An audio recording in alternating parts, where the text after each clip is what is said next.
Hi, everyone. I'm Kristan Hawkins, and welcome to this new episode of the Explicitly Pro-Life podcast.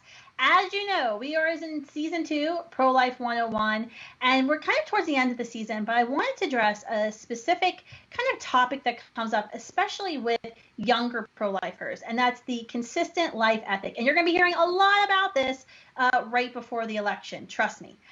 So I want to talk about that today, and I also kind of want to weave in a discussion about diversity, because I think when we talk about the CLE, the consistent life ethic, always diversity comes up within our movement.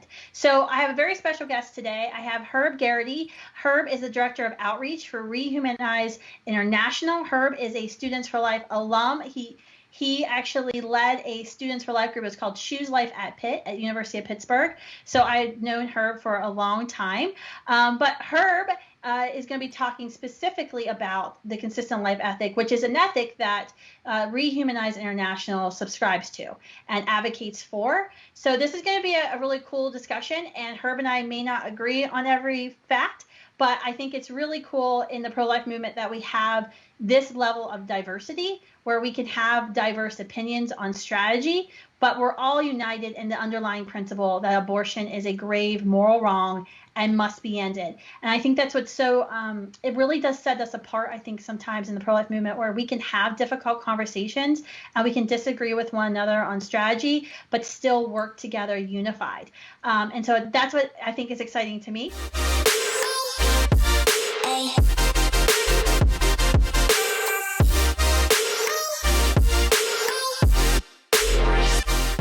So welcome, Herb. Thanks for coming on. Hi, thanks for having me. I'm a fan of the podcast. Oh, well, that's great. I had to learn what podcasting was before I started my podcast. So I've been trying to subscribe to podcasts a little bit more, but it's been actually a lot of fun, because one thing I have found is I have a lot of really cool friends, but I tend to forget how cool they are until I do a podcast and then they tell their story.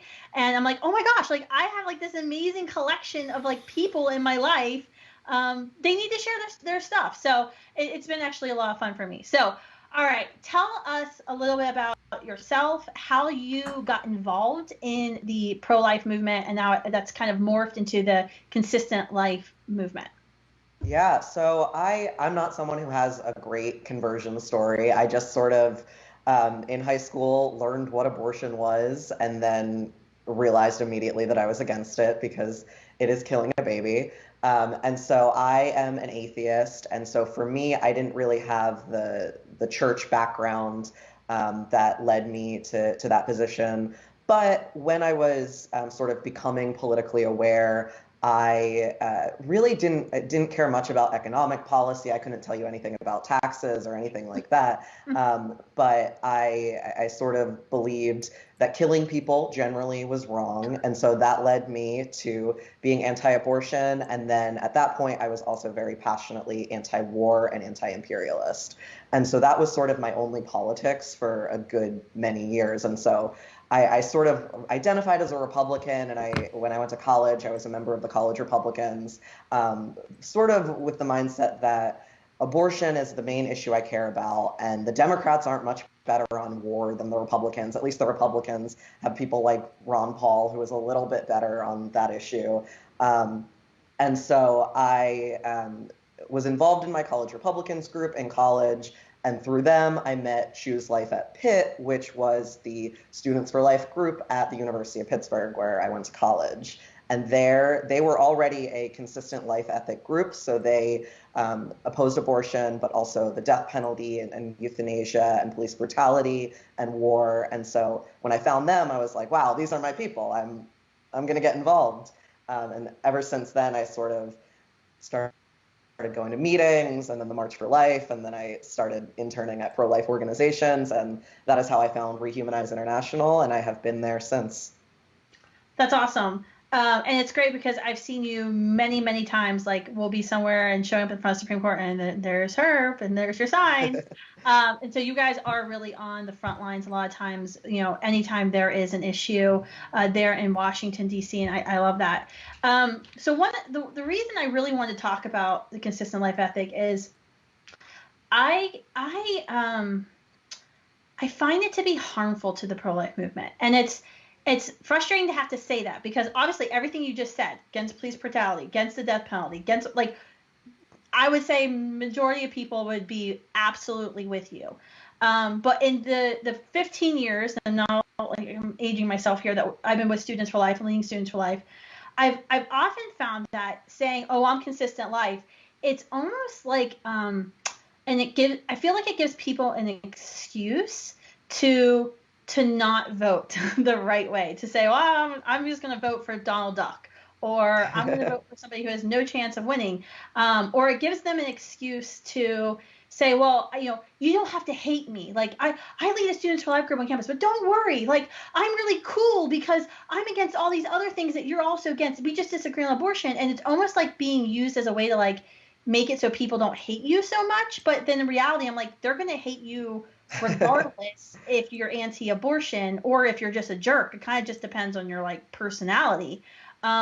So I don't know. I feel like it's used as a thing of, like, okay, we want to be liked and popular on campus, or we want the pro-life movement to be liked and popular. So we're going to say the pro-life movement is all of these things, and then people will really like us, and then they'll join us. But I actually haven't seen proof of that. The only thing that I have seen proof of, especially on campuses, is that your group was an exception. I want to point this out. Your group was, like, awesome. Like, anytime we did anything hard, Choose Life at Pitt was right there. We took I think it was like a video trailer, almost like a video billboard to your campus, showing the live action Dr. Levantino video, showing a real life abortion. And you guys were getting protested. Like, you guys were unafraid to do that. But in my experience, you guys kind of were the exception, not the rule, in that a lot of groups that we have seen over the years have said, "Oh, we're going to modify our mission statement to be, consistent life mission statement."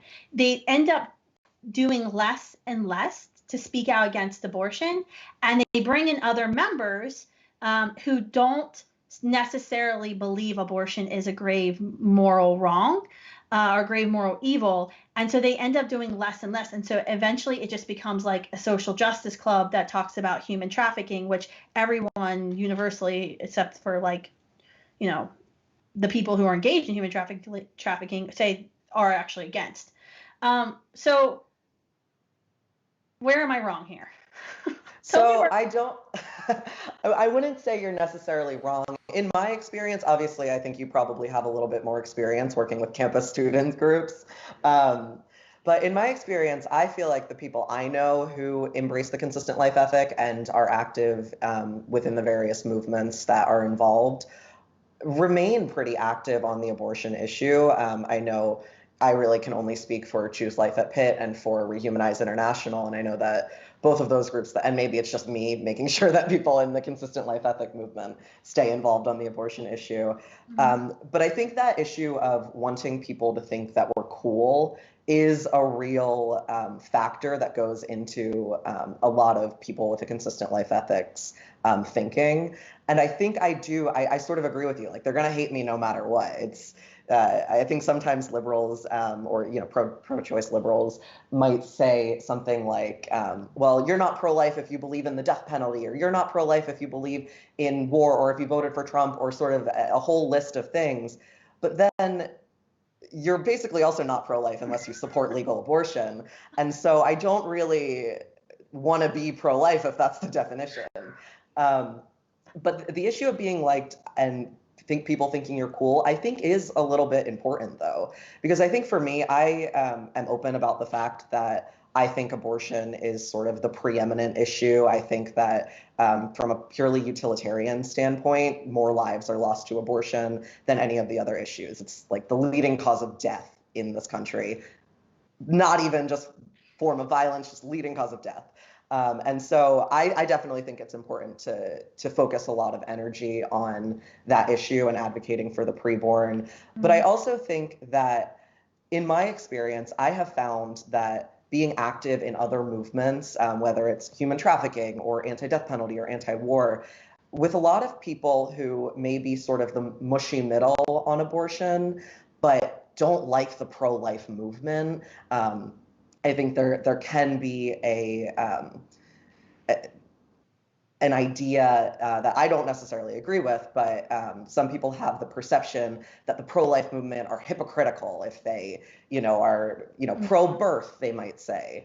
And so I think that for me, the consistent life ethic, I believe in it because it's true. I think that it's wrong to kill human beings, regardless of their age or their circumstance or their innocence or guilt or where in the world they are. I think that killing human beings is wrong, so I oppose it. But I also think that it's a good tool to have in your toolbox when you're talking to someone, because I'm sure you and students that you work with get yelled at on campus saying, well, you believe in this and you believe in that, and so how can you call yourself pro-life? And for me, it's sometimes convenient to be like, well, no, I don't believe in that. I was at the Black Lives Matter protest yesterday. I saw you there. What do you mean I don't believe in that? And so I think that it can be an effective tool or an effective strategy as part of the sort of wider tactics that the pro-life movement has to utilize. Mm-hmm. Have you found in your experience with this tool, like when you have that discussion, someone calls you pro-birth and you're like, well, actually, no. Have you seen it convert? Have you seen like people go, oh, maybe I'll give the pro-life movement a second chance now or a second look? Yeah, I mean, I don't like to brag, but I know that I have been told by people that I was the reason they converted to the pro-life side, that not even necessarily my arguments, because, I'm a Students for Life alumni. I stole all of my arguments from Students for Life. And it's not even necessarily that, I know the way to convince people how to be anti-abortion. It's more that they weren't willing to listen to someone in a MAGA hat, or they're not willing to listen to someone who they know might be anti something that they're pro. And so I think, and that's that issue of diversity, that I think that showing people from all different backgrounds that are pro-life can be an effective tool to sort of get someone to listen to you. And, I think it's unfortunate that something about human psychology means that I'm not going to listen to someone who's dissimilar from me. I think that's a failing on the part of a lot of people and just our brains, but I think it's something that's real and something that we need to pay attention to. And so that's why I think it's so important to sort of highlight the voices of people who might be atheists or who might be more liberal leaning or who have a consistent life ethic, because it allows people to sort of let their guard down and be more willing to listen to those arguments. Yeah, I actually think that's a really great point. And it's something that it actually led me, the question I was writing down when you were talking was, so is this really just a labels issue? Is it more of are we acknowledging that there's a brand problem with the pro-life movement, that, we have to now adopt another label on top of it? Like, I'm pro-life, but don't worry, I'm going to qualify it with, but I'm also pro Black Lives Matter organization. Like, so that way it qualifies us to say, don't worry. That's why I always I used to use the word like, I'm a pro-life feminist, and I stopped doing that because I was like, you know what? I don't need to like qualify myself with being pro-life. Like, obviously, like if you look at the way I live my life, like I think I'm do a lot that the early feminists actually wanted and envisioned for women. But then I felt like maybe I shouldn't be having to qualify me being pro-life. And I feel like that's when I was in college and I adopted that I'm a pro-life feminist label. It was like, don't worry, like I'm a feminist, but I'm also pro-life. But like I use that like second word as like a qualifier to like get over the hump I knew people were going to have in their minds when they heard the word pro-life. And so that to me is a very interesting point you brought up. It's because there was a perceived lack of diversity in the pro-life movement, which, I mean, I think we always can do better, but I actually think we have a lot more diversity than people give us credit for in the movement. I would agree with that. I think that word perceived is very important there. Where there is definitely a perceived, there's a perceived hypocrisy. But I do think that even though I know, because I'm sort of entrenched in the pro-life movement, that it's untrue, if I was just sort of a regular liberal who watched the mainstream media, I wouldn't have that impression. And so I think that it's important to highlight those voices, like you having me on the podcast is an example of that. Yeah, and I feel like, and having you on the podcast, this will be an episode that's listened to probably more than me having just a regular old Joe Schmo Republican conservative person on the podcast, because people want to hear, well, why does an atheist who is, liberal on all these other issues, why do they also agree with me on this one issue? And so I almost wonder, because we've done a lot of research at Students for Life, over that brand question of how do we, when we're on campus and we're having conversations, or if we're online, like how do we get over that initial like, ugh, I don't want to be pro-life, or I don't want to be associated with that term. In fact, we just been doing this like 100. It's been like 300 days of research on mushy middle women. The I don't like abortion, I want to have abortion, and I think a lot of people think that young people and just people in general find themselves like in the middle of abortion. But the reality is, and what we found through $150,000 of research, is they actually are actively choosing the middle. Like the choice is like the middle is like the moral high ground, and that's where I'm heading, baby, is right to that middle. And it's really frustrating because it's an active choice to. I'm like, how you can't, you obviously don't understand this issue if you can say you can be neutral. Like, you obviously don't know what happens inside Planned Parenthoods every day. So I actually think that's a discussion that I think broadly as a pro-life movement we need to really have. Like, do we need to just drop the pro-life label? Like, I've used a lot of times. Do you use like anti-abortion more than pro-life? I interchange them, I think, but I definitely think that I wish that we never adopted the term pro-life because it's so easy to turn on you and make you want to have to talk about the other issues. And so I embrace the consistent life ethic. I'm an advocate for the consistent life ethic. I think, all of the issues are something that are important and people should be focusing on. But that doesn't mean that I think that every single pro-lifer needs to be working on every issue. And so for me, I know, for example, my friend Abe is the executive director of Death Penalty Action. Mm-hmm. I know that he embraces the consistent life ethic. And I would never go up to him and start yelling at him and telling him he needs to work on war and abortion and everything else, because I think the issue is important enough that it warrants its own activists. And so I think the same is for the pro-life movement. I don't think that, obviously I think all of my opinions are right and I want everyone to agree with the consistent life ethic. But I think regardless, there needs to be a singularly focused movement for the preborn. And I don't think that that's even something that necessarily a lot of consistent life ethic people might even agree with, because I think that it sort of is easier to deflect with the consistent life ethic.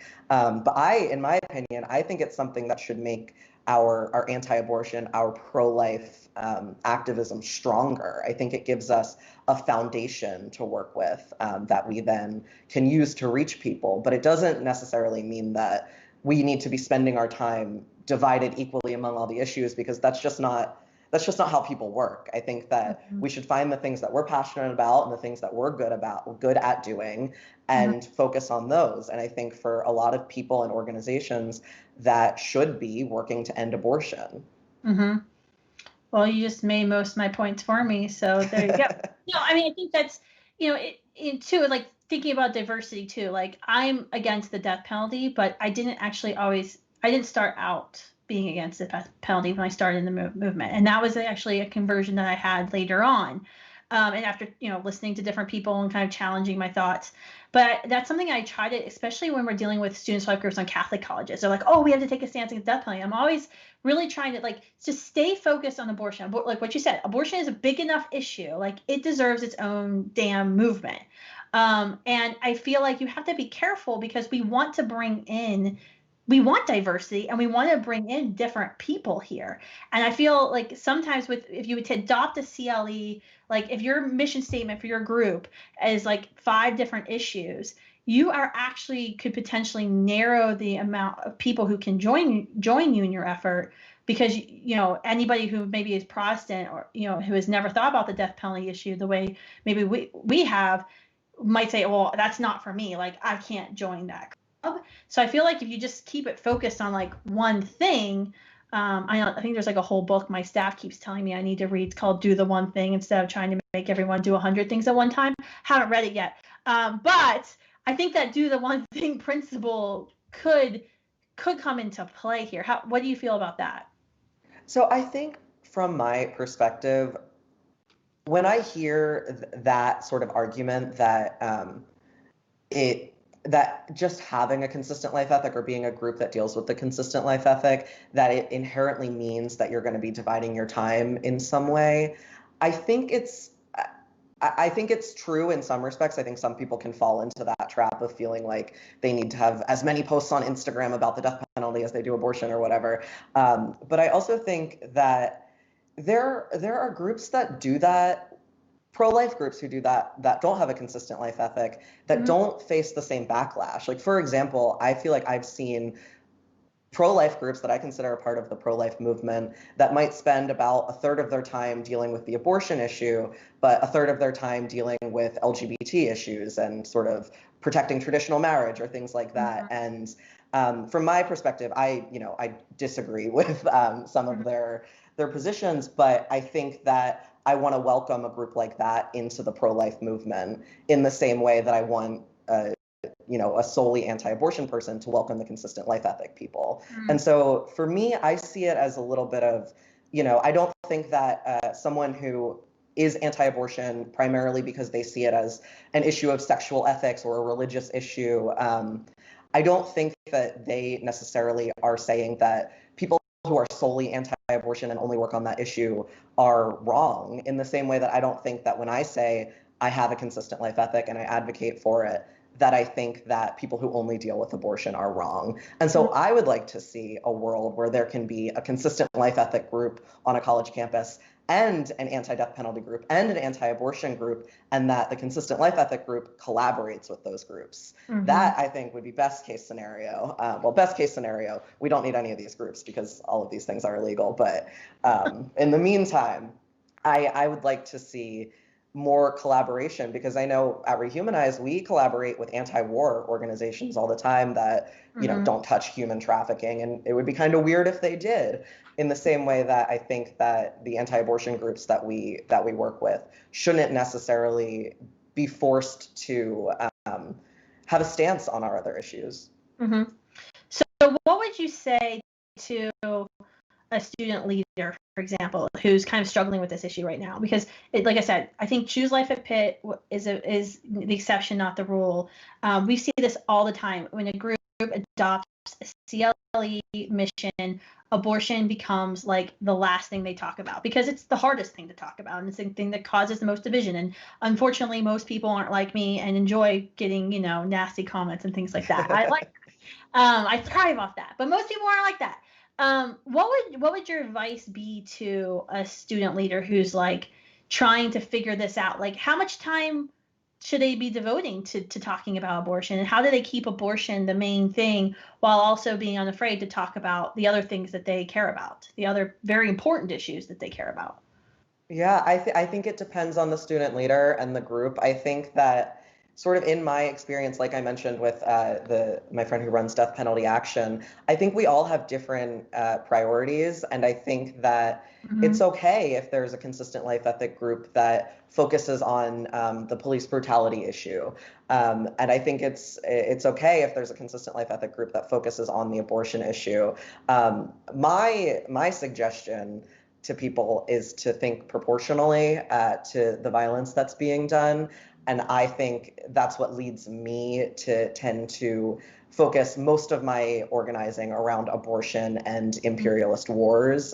Those are just kind of the highest body counts going on in our culture today. So you must love Donald Trump, because he just got nominated for a Nobel Peace Prize. I did see that, yeah. I would not say I love Donald Trump, but I don't necessarily counter that nomination. In terms of that one deal. I think he's like the first president in like decades who hasn't involved us in the war, and he's been the most anti-abortion president. So like where is your MAGA hat? I mean, yeah, no, I would not call myself a Trump supporter. But again, even if I was sort of all on board with Donald Trump, I think it's still important to show that you can be pro-life and not be on board with Donald Trump. Because I think that I know people who have told me, I'm anti-abortion. I think abortion's bad. I would never get an abortion. I think it should be illegal. But I think that all those pro-life Republicans are such hypocrites because of XYZ issue. And so it leads them to just not want to be involved in the movement at all. And so that comes down to a situation where it's not like a group is not dealing with abortion enough. That's just a person who is not dealing with the issue at all, ever, because they got a bad taste in their mouth because they went to an event and saw someone holding a sign that they didn't like. And I'm good friends with, you've had Teresa Bukovac on the show before. We've talked about this where we will sometimes go to events and pro-life events, and people will give us a little pushback for being more left-leaning or for being atheist. And we take it. You know, I'm willing to get yelled at by pro-life people if that's what they want to do. But I also am sort of an anti-abortion extremist, and I have dedicated myself and my life to dealing with this issue. And there's a lot of people who are less confident to do that. And I think that I have seen those people reach out and say, I'm so happy I saw Rehumanize or the Consistent Life Network or any other number of groups who have a consistent life ethic, and say, I'm so happy because otherwise I wouldn't have been involved in any pro-life organizing. And then, you know, they show up at our meetup at the March for Life, and that's another person at the March for Life. So I think in my experience, I'm not really organizing college campuses like you are. I haven't seen people lose interest in the abortion issue when they embrace a consistent life ethic. I've seen it more like people come to be open about their pro-life position and actually advocate for it because they feel the safety net of the consistent life ethic. That's interesting. I'm gonna start sending you screenshots then when I start, because I'm like in my head going through, you know, like some Catholic high schools that the group, the new campus minister comes on and says we have to have a club that's in line with the teachings of the Catholic Church and do all of these issues, and then the group suddenly like just drops off the radar, and you can see like their audit score. We audit every Students for Life group twice a year, and like the number of activities that they do just dwindles, or that they don't come to the March for Life anymore. And so I do see it. I do see it a lot. And but I do think what you said earlier that I wanted to kind of reaffirm. I think, have a consistent life group on college campus and have an anti-abortion group on campus. Like, yeah, I would support that. I think that is a win for everybody, because you can actually, and I've actually advocated this before in the past. I remember one time one campus was trying to have Democrats for Life, and I was like, go for it, because you actually can band together and get more money from your student government. You know, if there's 5 pro-life groups on your campus, you all can apply for budgets, and you know, all can put together on like bigger events. So I think that was so. I think that's a really good point, and something for folks to consider is that you don't have to trade one for the other. I also find that's speaking of kind of students. So we had this in the past where we've had student pro-lifers, and I don't know, because there are so many different pro-life groups, and I actually like that there's so many different pro-life groups. I love competition. I also think that we have such a big mission, and you know, we have like the 5 pillars we call pro-life activism and students for life. Like, there's enough work for all of us to do to go around, right? Like, so I'm actually pro having lots of little groups. I also think it helps us, protects us legally. Like, you know, Planned Parenthood can't just sue Pro-Life Inc. and shut us all down. Like, you stomp on one and like, you know, we're like 5 more pop up. yeah, like more will pop up. Like you can't silence us. But I often hear it from like bigger supporters, like, you guys are just so unsophisticated. If you just had one group and you all bugging me. And so I do think having different groups with different ideologies is important, and I think it does help show the overall diversity and hopefully bring people in to a movement who might have not, like you said earlier, like they just would be turned off. Like somebody might be a raging liberal, would probably be turned off by somebody like me, and so I'm not going to be the best person to convert them. In fact, I know at our team, our most political leaning team members, I find, are the best people to do the conversions. And when you look at, like, when we measure conversations on campus and the conversion rates, I find that they have the best conversion rates. And when I'm doing marketing or message testing, I always want to have at least one liberal staff member in that meeting with me, because I know I don't think about things the way, I don't know if you ever read Jonathan Haidt's Righteous Mind. It's about the moral foundations theory. He has a TED Talk. You don't have to read the whole book, but it's fascinating because he's a progressive, and he talks about how political progressives, political conservatives, they just literally think differently, and they weight different things when they're making decisions on issues. They process things differently. And so something that never could come up in my mind as an issue could come up in a political liberal's mind. And so you definitely need to have, I think, both sides represented. So yeah, I'm totally cool. I think we should have as many anti-abortion groups on campuses as possible. And I think it will help us in the long run, the pro-life movement. But I do think, getting back to my point I was trying to make, was we've had this issue. So there's so many pro-life groups. I think that people think, especially newer folks to the pro-life movement, that they can only be loyal to one group. Like, I'm only going to be loyal to Students for Life, and I'm only going to share Students for Life graphics, and I will not share anyone else's graphics. Like, we had this issue with, what group was it? Feminists for Life a couple years ago. We were working with this group in Louisiana, and we got an email from the group, and they're like, we are now working with Feminists for Life America. We will no longer work with Students for Life. And I was like, we work with Feminists for Life of America. Like, we were like in the middle of some like national research study we were partnering with them on. So I was like, what made you believe that you had to like choose your loyalty? And I don't know. Do you find that that's kind of like, maybe that's part of the issue too, that people feel like they have to choose?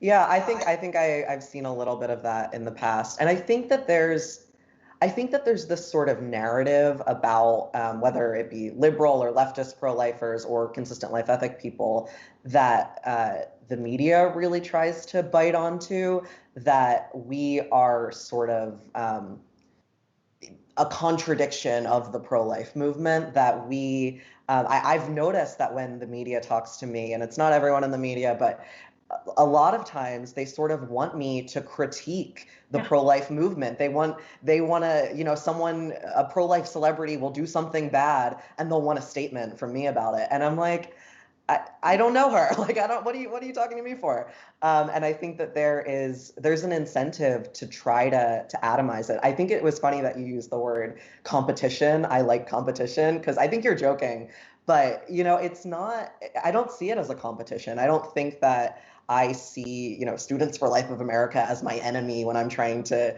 talk to people on college campuses, because I want their support. I think that as if we see each other as competition, then the media will jump on that, and the pro-choice side will jump on that, and they will be able to see that they can just, get at one organization that's willing to critique the pro-life movement and allow that to sort of fester and become a breaking point within our organizations. And I don't think that's good for the babies. I think best case scenario, we figure out a way to work together despite our differences.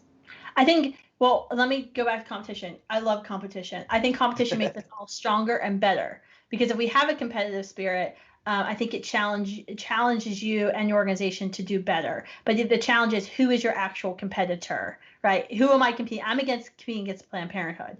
But yeah, sometimes I do compete against other pro-life groups on social media, just saying. But that's me challenging my team to do better. We have to do better. We have to have a better response, or quicker response. And I, as long as you don't actually internalize it, like, I don't like this group because no, but competition is a good thing, just my opinion. It's what drives me. Okay, so let's go back to voting. So we talked about Trump a little bit, which one of your two big issues. He should be your man. What is a consistent life ethic? I guess, how does a consistent life ethic person supposed to vote, or how are they supposed to come to the decision of who they're voting for? Yeah, so I have to be a little careful because I work for a 501c3, as do you. In your personal capacity, Herb. Yes, so in my personal capacity, in my opinion, and I don't speak for everyone with a consistent life ethic, but I thought you were representative for everybody. I should. They should let me speak for them. You should. Really should. But in my opinion, I am uncomfortable giving a vote or giving an electoral mandate, is the way I like to think about it. If someone runs on a particular policy saying, I am going to use your vote to inflict violence or to use taxpayer dollars to inflict violence against a marginalized group or against anyone, that is not someone who I want to give my vote to. And so in this election, in the presidential election, that means that I'm not really comfortable giving my vote to either of the main parties. That is my personal opinion. I don't really feel compelled to give my vote to someone who I don't think has earned it. I mean, even I wanna be able to. I want to vote for Trump, but I just can't. And I mean, even from the pro-life perspective, why is Planned Parenthood still getting millions of tax dollars a year? You know, he put out that statement of, if you give me 4 more years, I'll finally defund them. And I was like, we gave you 4. What are you doing? And so for me, I do not feel confident. I do not feel confident in either party's ability to really represent my values and the values of nonviolence and non-discrimination. And so for me, I do not see myself voting for a major party this year. I think that I need to look more into the third parties, but they're usually losers too. So that's my perspective. What candidate can you ever vote for when it comes to president then? Because I just don't, like, as a CLE, like, are you ever going to find a perfect candidate? So I hope so. I hope that we get consistent life ethic people in office. I think that, you know, right now we're sort of in the process of running consistent life ethic people for local offices and state offices. And I am excited about that. I know Democrats for Life of America, who embraces a consistent life ethic, is starting a campaign right now to get more pro-life Democrats elected, who they use the term whole life to refer to this ideology. And so, yeah, I think that it's possible to get there. But I also think that my mission, my work is just not electoral. I think that I have found that my focus is best spent on the changing hearts and minds and the working with whoever is elected to get the outcomes that I want. And I don't see my role as telling people who to vote for or who not to vote for. That's just my background. I think in the pro-life movement, we have people who are good at having hard conversations. We have people who are good at writing laws. We have people who are good at sidewalk counseling or running a pregnancy resource center. And we have people like yourself and Students for Life Action who are good at electoral politics work. And that's just not, that's not me. And maybe that's mandate, not... though, as an American citizen, like, you have the right and the privilege to vote. And so you should vote. And I don't think you should be so cavalier, I guess, to throw away your vote.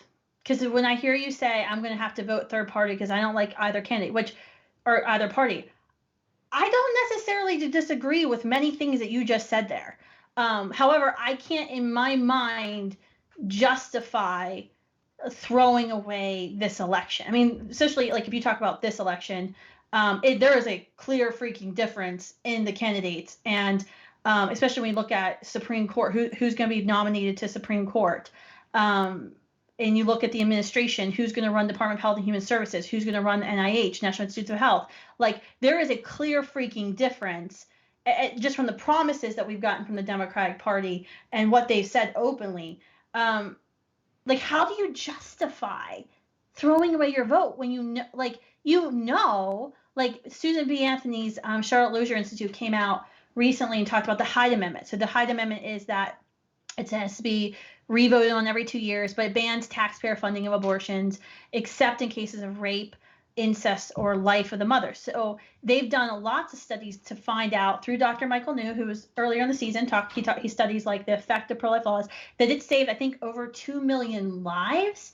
And I might be totally wrong on the number. It's a lot, because we haven't been funding abortion.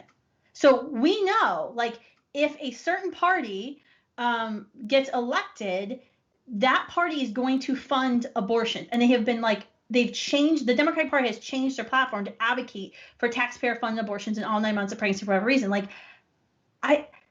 how can you justify saying you're against abortion? It's your number one thing, but then turn around and being willing to throw away your vote, which I agree with you. Like, there are so many ways we need to be involved in the pro-life movement, changing hearts and minds, being involved in the street, sidewalk counseling, at the pregnancy center. But as Americans, we all have this right and honor and this privilege to vote.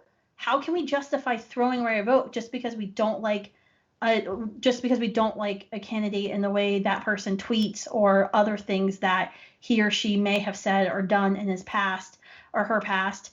How can you justify that?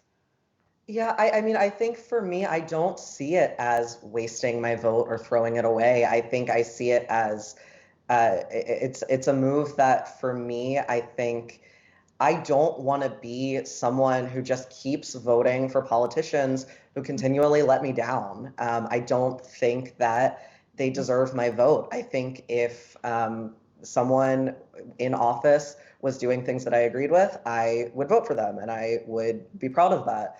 But I just don't, I don't feel the same sort of, I guess, necessity to vote for someone, to give someone aid to commit violence against human beings or to permit violence against human beings.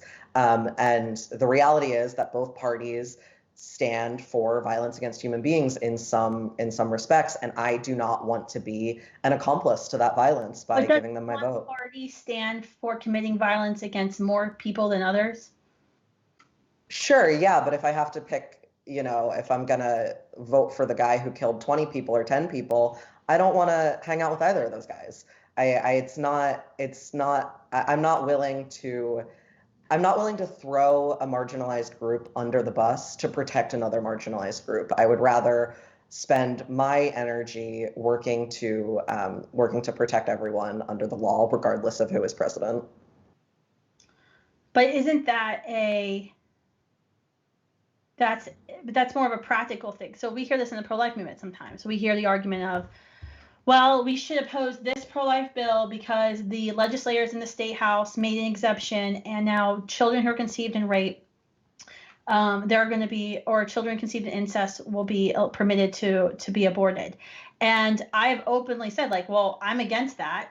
I'm against abortion cases of rape and incest, but I will work to pass that bill because I realize passing that bill will ban 98% of abortions in the state. I will any day of the week vote for or take the position that we should ban 98%. If I'm not going to be able to get my 100%, I'm going to work for that 98%, and then I'm going to go back and I'll work for that 2% as well. Like, that's a pragmatic. I feel like that's a pragmatic view. Like, if there's a burning building and I can only go in and save so many people, I'm gonna say, well, they're all gonna, no, most of them are gonna die. So, no, what the hell? Like, every person is gonna run into that building and say, I'm gonna save as many human beings as I possibly can, even though I know it's not all of them are going to be able to be saved. But I'm going to at least make that effort. And so I feel like when it comes to like voting, that's how I feel. Like, yes, I do not agree with the Republican Party when it comes to the death penalty. But, when you look at the numbers, 34 individuals were killed by the death penalty in 2019. We have over 1 million abortions being committed here, and we don't even actually know the full amount because, we don't have a national abortion reporting law.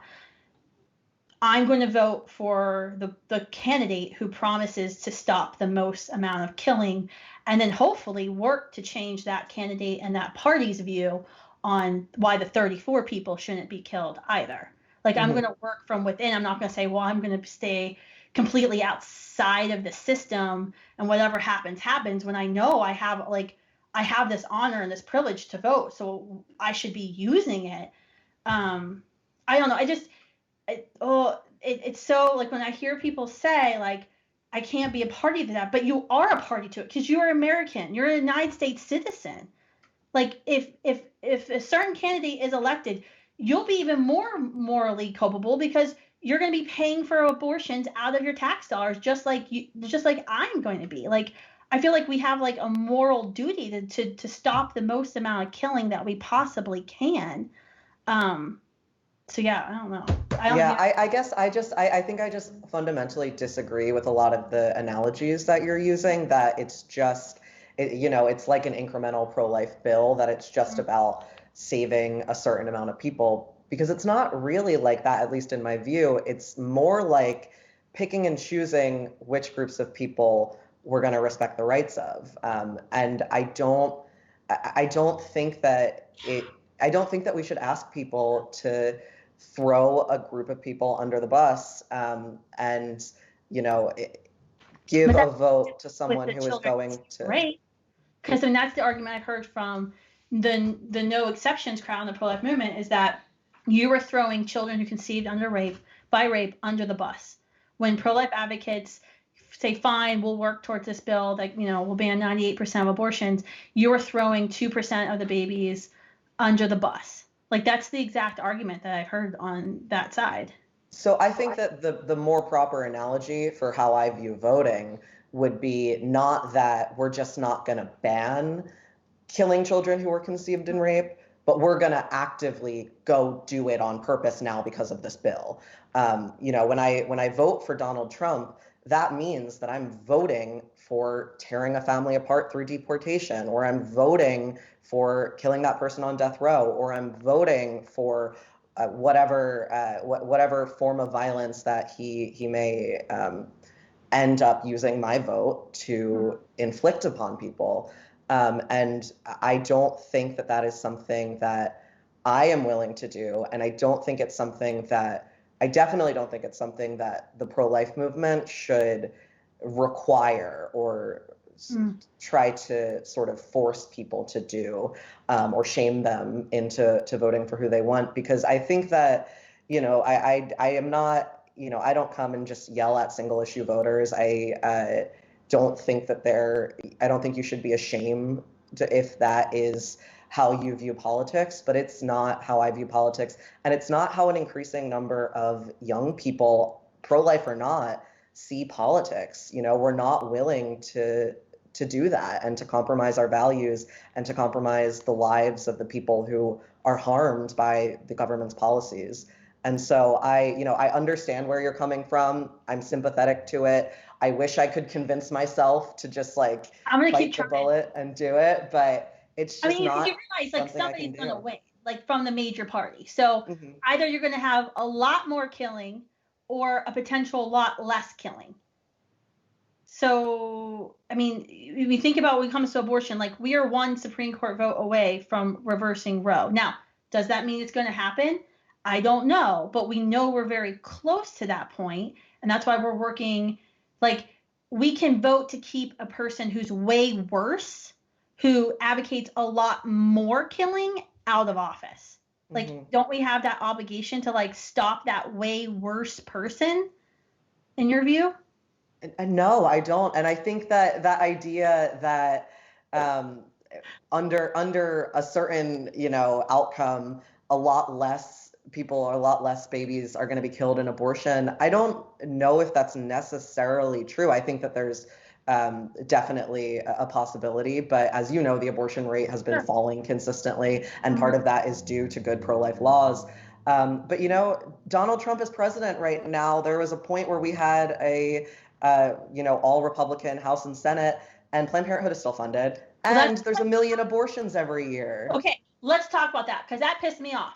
Not all Republicans are pro-life. Unlike the Democratic Party, Democrats force ideological, agreement on when it comes to abortion. Republicans don't, and I actually think the Republicans. Well, they should.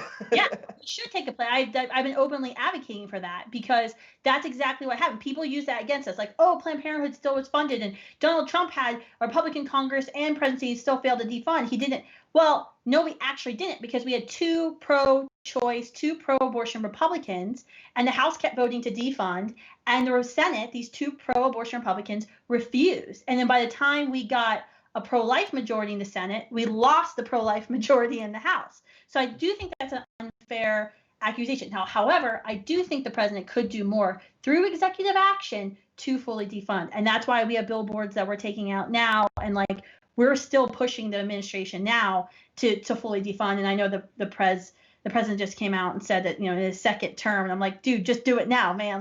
Stop holding this over our heads.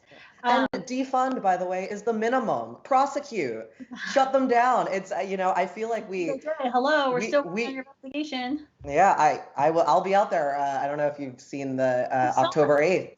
Mm-hmm. Yep.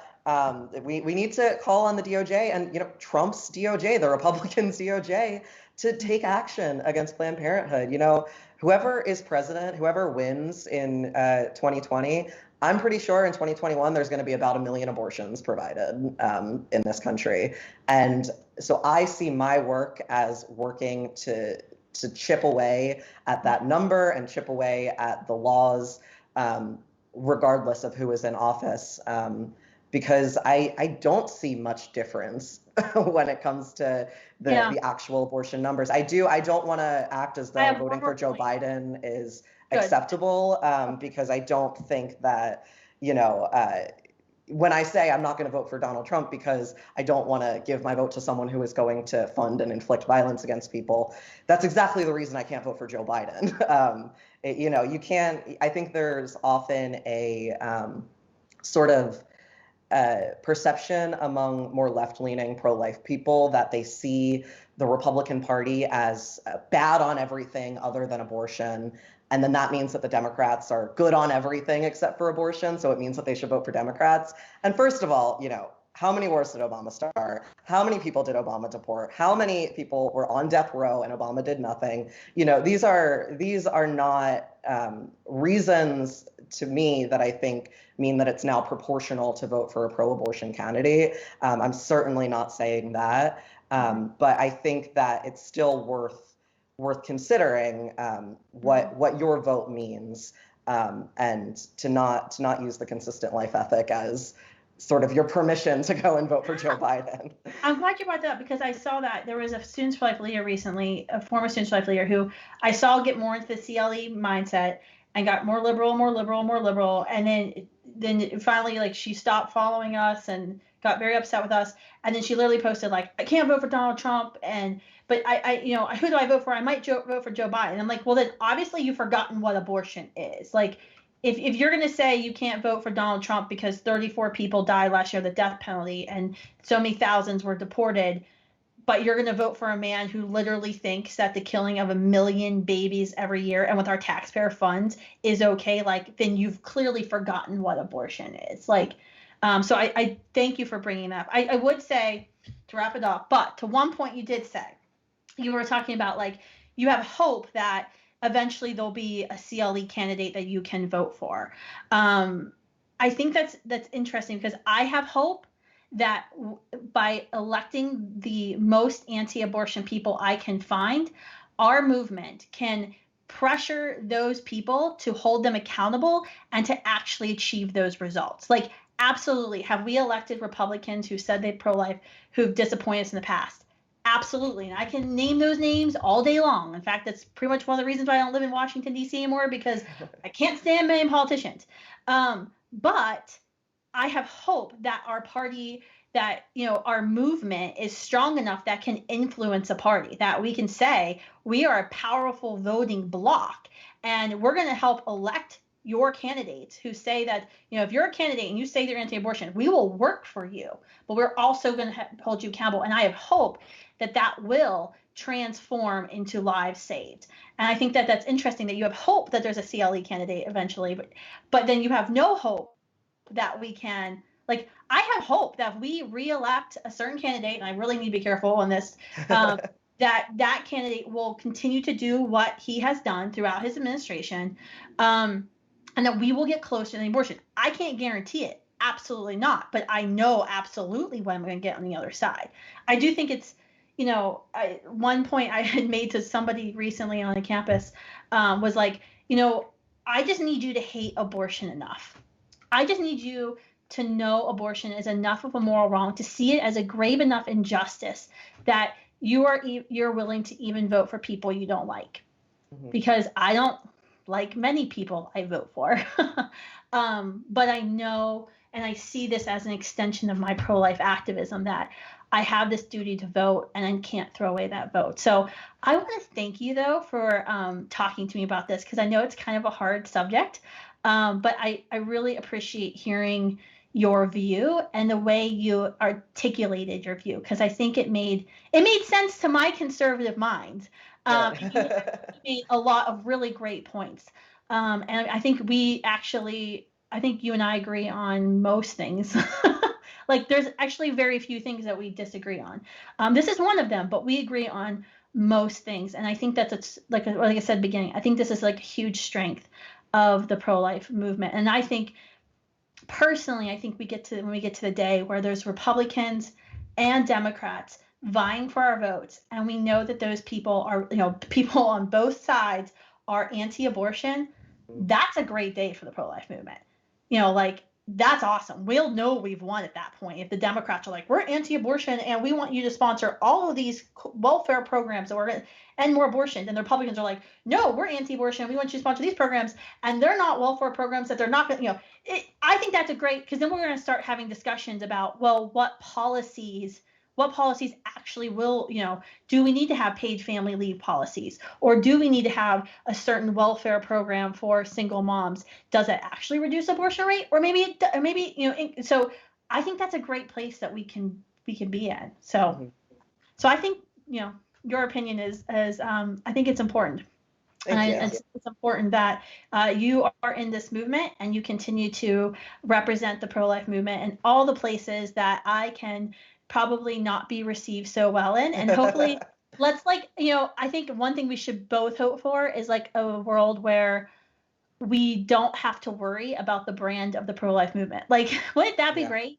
That we wouldn't have to worry about how, based on how I look or how you look, or that people would just listen to our arguments and accept those arguments at face value rather than looking at the messenger. Because that's what drives me so crazy is I'm sick of having to do PR for the pro-life movement. Just believe me when I tell you that the old conservative white guys that I'm friends with in the pro-life movement are cool. I like them. They don't look cool, but they are. I just wish that people would believe me. I don't know if they're cool, Herb. Some of them are. I'm not cool. My team keeps me cool because they send me stuff all the time. My kids aren't in high school yet, so they're not into pop culture. So I'm in homeschooling mom mode, so I don't know all the cool things. So I want to thank you for coming on. And how do people follow you on social media, Herb? Yeah, well, first follow Rehumanize International. It's at Rehumanize INTL on Facebook, Twitter, Instagram. And then you can find me. I'm just on Twitter because I hate all social media, but I keep the Twitter, and it's just at Herb Geraghty. Awesome. Thanks, Herb, for coming on. And thank you all for tuning in to this episode of Explicitly Pro-Life Podcast. Make sure you share it around with your friends, even the friends you might disagree with when it comes to voting and politics. I think everyone, no matter where they stand on their view of abortion, can probably find something in this podcast that they agree with and like. Thanks, guys.